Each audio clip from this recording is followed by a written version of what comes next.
अस्सलाम वालेकुम प्यारे बच्चों, आज इस वीडियो में हम इसके बारे में पढ़ेंगे। इसम का मतलब होता है नाम।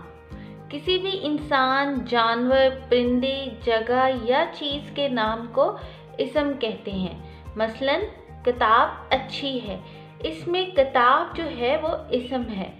नीचे दी हुई तस्वीर देखें और 5 इसम लिखें।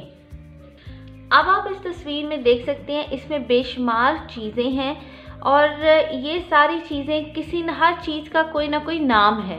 तो आप ये देख सकते हैं, जैसे ज़मीन पे आपको नज़र आ रहा है ये कालीन है, तो ये लट्टू, ये गाड़ी है, खरगोश, तो ये भी खिलौने हैं, ये गुलदान है, ये तस्वीर है, कुर्सी है और ये गेंद है।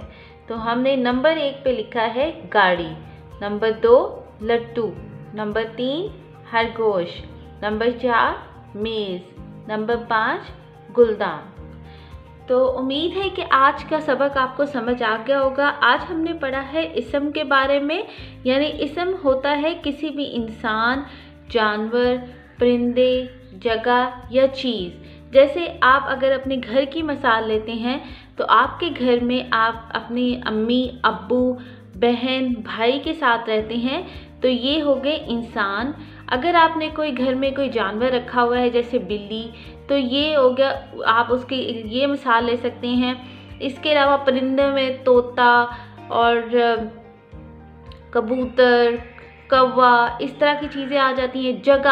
जगह क्या होती है, जैसे घर है, घर में आपकी कई जैसी जगह हैं, जैसे कमरा है आपका, बावर्ची खाना है, तो और इसके अलावा शहर है, इसके अलावा आप स्कूल, अस्पताल, ये सारी जगह हैं। और चीज़ें बेशुमार जो आपके इर्द गिर्द हैं, जैसे आपके खिलौने, जैसे खाने के बर्तन, और इन सब चीज़ों के कोई ना कोई नाम होते हैं। ये सब इसम है। तो आज का सबक इसम के बारे में था और आपने ये करना है कि अपने घर में मौजूद आपके जितने भी इसम हैं, आपने उनका जो है कॉपी पे लिखना है, उनकी दोहराई करनी है।